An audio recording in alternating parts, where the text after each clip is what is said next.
Hello student. The last few lectures we have studied the water transportation system, importance of water and how to absorb the water. Then we have studied the last time also the detailed structure of these plants and its organs and what is the role of the root and its functions.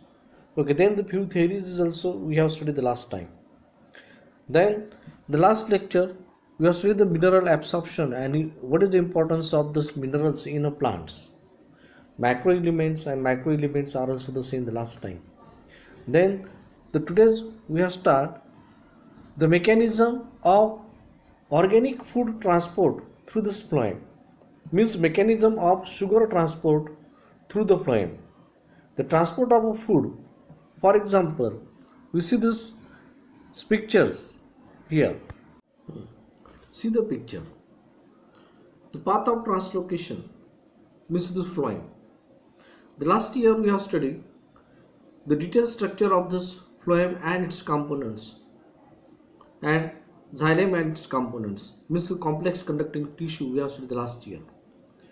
Then the phloem is a type of this living complex tissue. The food is transported through the soluble sugar through special conducting tissue, that is a phloem. And then the course of said to be the translocation. Translocation means the direction of transport of organic solute in phloem and various, but it always migrate from supply end to sink end. You see the migrate from supply end to sink end. And the translocation of organic solute is defined as the transport of organic solute from supply point to consumption point in higher plants. Much explained, the mechanism of translocation is also called Munch hypothesis. You see the mechanism of sugar transportation. See this LS of this phloem. Both view the TS of phloem and LS of phloem. You see in LS how to looking like the sieve tube. This funnel like structure. Anteriorly broader and posteriorly is also the broader, but in inner is narrow. You see they have the sieve plate. Sieve plate microscopic spore like structure is there. Many few pores are there. Then the significance of transpiration. Beneficial. A harmful effect. The role of water is absolutely essential for life in various ways. The translocation of a food. You see this diagram here. Schematic representation. How to looking like. In schematic representation, you see the course of transpiration, translocation from supply end to sink end. That is a bidirectional upward and downward. Bidirectional means upward and downward means that time the food is need to this meristematic zone that time, and downward means that is again from tip to this another branches. There is bidirectional transportation is there. Then the path of translocation through the phloem and the mechanism of Munch hypothesis. You see the transpiration. The transpiration is the loss of water vapor through the stomata, through the cuticle and through the lenticule. Means mainly the transpiration is defined as the loss of water vapor through the different plant organ or different sites, cuticle, stomata and lenticule.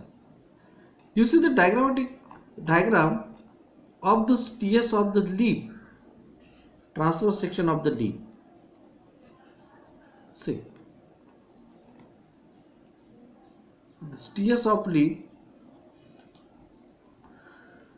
the transverse section uppermost layer, upper layer coating is there, it's cuticle, and just below the cuticle epidermis here, and below the epidermis the palisade tissue. And you see this vein, you can see this transverse section. That time when you have this looking like a vascular bundle, means components of xylem and phloem here. This is the mesophyll cell, palisade tissue. Then the parenchymatous cells is loosely arranged. Many intracellular spaces are there. The last year we have studied the detailed structure of this parenchyma and its function. You see this lower side. Here, lower epidermis. On the lower epidermis, small microscopic openings here. It is also this known as stomata. Near about 90% water is evaporate. 80 to 90% water is evaporate through the stomata. You see this chart here. The stomatal transpirations occur through the stomata present in the epidermis of leaves and young stem. The stomata are minute pores. It takes place during daytime, when stomata are open during daytime, and about 80 to 90% water, total water lost through the stomata. The second, the cuticle, occur through the cuticle of layer on epidermis. It reduces loss of water but not totally impervious to water. About 8 to 10% of total water lost by this method. And third one is lenticel or lenticular transpiration. The lenticular transpirations occur through lenticel, which are minute pore on the bar of old stem. About 0.1 to 1% of the total loss of water is by this method. Means the transpiration. You see this picture here.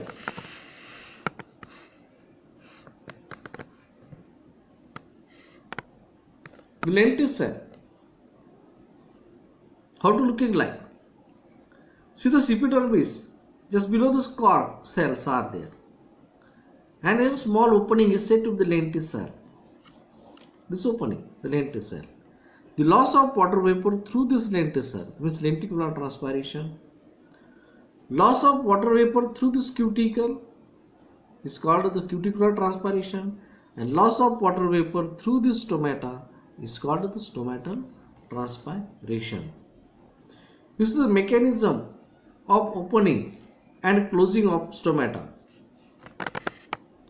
The stoma is generally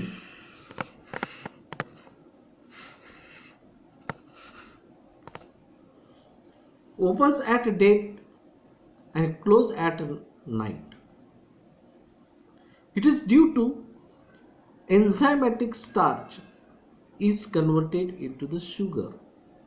The last year we have studied the photosynthesis, C3 pathway, C4 pathway. Here the opening and closing of the stomata in HSK pathway is also during daytime formation of starch, and during night time formation of acid. Means formed sugar is again the reverse to back. The conversion of the carbohydrate present in guard cell here also. And there are different theories explain the mechanism of opening and closing of stoma. Some of them are as follows. Starch sugar hypothesis by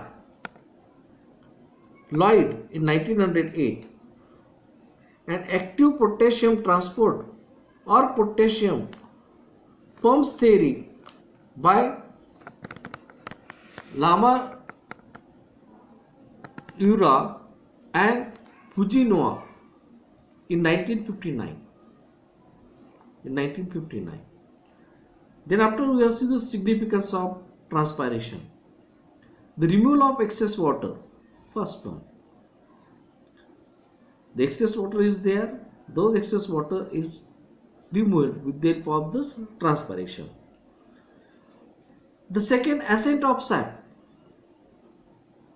means protoplasmic concentration, ionic concentration and mineral concentration is maintained by this ascent of sap. Then the cooling effect.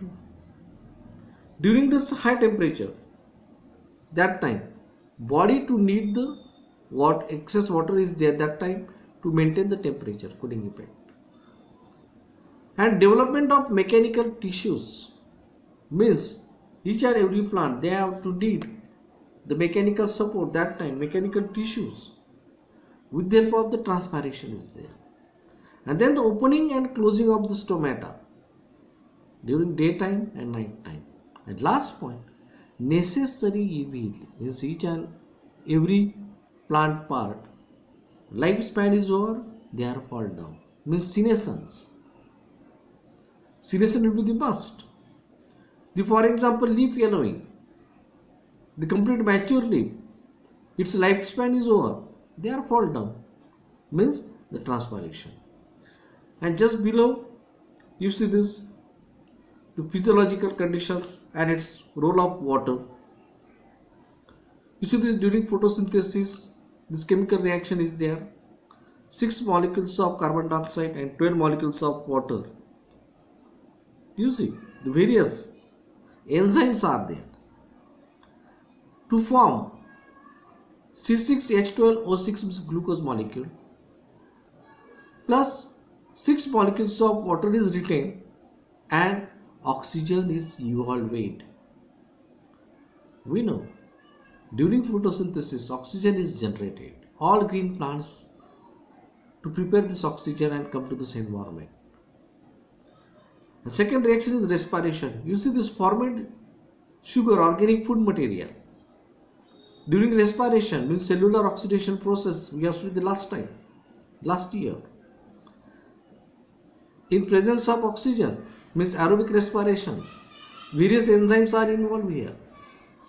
And to form, the carbon dioxide is separated and 6 molecule is retained and plus ATP.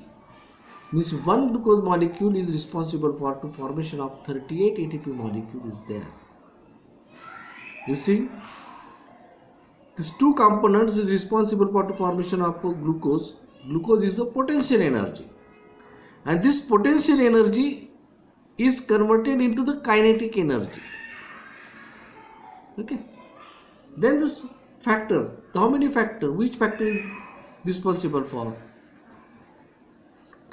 affecting the rate of absorption? Here the external or environmental factor. The amount of soil water, how many total percent of the water in the soil, those are affected of absorption. Concentration of soil solution, for example concentration of soil, the heavy acidic soil, these are harmful also. And soil aeration and soil temperature. Okay, the last time we have seen this point. The ranges between 20 to 30 degrees centigrade is necessary, but to high temperature more than 30-35 degrees, that time the root cells will be die or kill the root cells, and at very low temperature the absorption will be also stopped. Okay, this unit will be the finish here, and we stop this lecture. The next time we will see this next unit. Goodbye.